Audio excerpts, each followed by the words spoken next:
Hello बच्चों, question है a charge Q is placed at the center of the line joining two equal charges capital Q. The system of three charges will be in equilibrium if small q is equal to A option minus capital Q by 2, B option minus capital Q by 4, C option plus capital Q by 4, D option Q by 2 capital Q by 2. So दो charges हैं capital Q और capital Q, इसके बीच में इनको line join करती हुई है और यहां पर बिल्कुल बीच में हमने रख दिया है एक स्मॉल क्यू चार्ज बच्चों। और ये बता रही है कि तीनों चार्ज इक्विलिब्रियम है। तो चलो इक्विलिब्रियम चेक करते हैं। अगर हम इस स्मॉल क्यू का इक्विलिब्रियम चेक करें, इस पर स्मॉल क्यू पर एक फोर्स कैपिटल क्यू लगाएगा बाएं तरफ, एक दाएं तरफ, तो दोनों एक फोर्स इधर लगा, एक फोर्स इधर लगा। रिपल्सिव फोर्स इसकी वजह से, एक 1 की वजह से इधर फोर्स लगेगा, चार्ज नंबर 2 की वजह से इधर फोर्स लगेगा और हमारा स्मॉल क्यू इक्विलिब्रियम पर है। एक तो ये हो गया, ठीक है, लेकिन बाकी दोनों भी इक्विलिब्रियम में होने चाहिए। अच्छा, इसके इक्विलिब्रियम की अगर आप कंडीशन लिखोगे तो बच्चों कुछ आंसर कुछ हासिल नहीं होता। क्यों? इस पर अगर आप एक की वजह से फोर्स देखोगे तो k capital Q small q by, इन दोनों के बीच का गैप आर ले लेते हैं, इधर भी आर ले लेते हैं, बाय आर स्क्वायर। इधर भी मैग्नीट्यूड इक्वेट करते हैं, के capital Q small q by r square.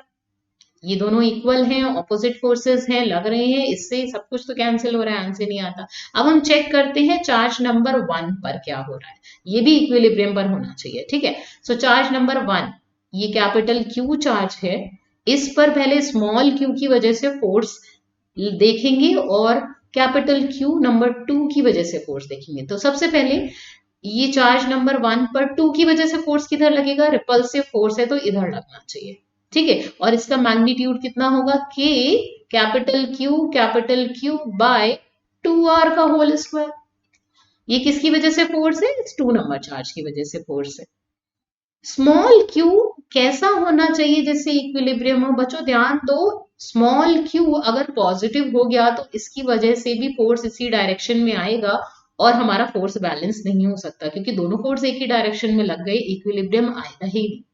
Equilibrium आने के लिए ये स्मॉल क्यू वाला चार्ज नेगेटिव होना चाहिए और फोर्स इधर लगना चाहिए। सो एक बात तो तय है कि स्मॉल क्यू हमारे पास नेगेटिव ही आंसर है, या तो ए होगा या बी होगा। चेक करते हैं, स्मॉल क्यू की वजह से फोर्स इधर लगेगा, कितना लगेगा? K capital Q small q by r square. इन दोनों फोर्सेस को इक्वेट कर देते हैं, के कैंसिल हो जाएगा, के capital Q small capital Q by 2r whole square. ये फोर्स को इक्वेट किया है के capital Q small q by r square, ठीक है। फोर्स बैलेंस लगा रहे हैं चार्ज नंबर 1 पर। ये फोर्स है बड़े वाले इस दूसरे चार्ज की वजह से, ये वाला फोर्स है स्मॉल क्यू चार्ज की वजह से 1 पर। बाकी सारी वैल्यूज कैंसिल हो जाती हैं बच्चों। देखो क्यू के कैंसिल, कैपिटल क्यू कैंसिल, यहाँ capital Q R square cancel, यहां से आता है हमारा स्मॉल क्यू आ जाता है मैग्नीट्यूड में क्यू बाय 4k।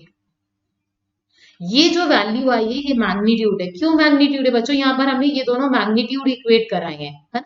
सो यहाँ जो आंसर आ रहा है ये मैग्नीट्यूड का आंसर है। साइन हम ऑलरेडी निकाल चुके हैं, नेगेटिव होना चाहिए। आंसर कितना हो गया? B option -q/। बी हमारा करेक्ट ऑप्शन है बच्चों। All the best.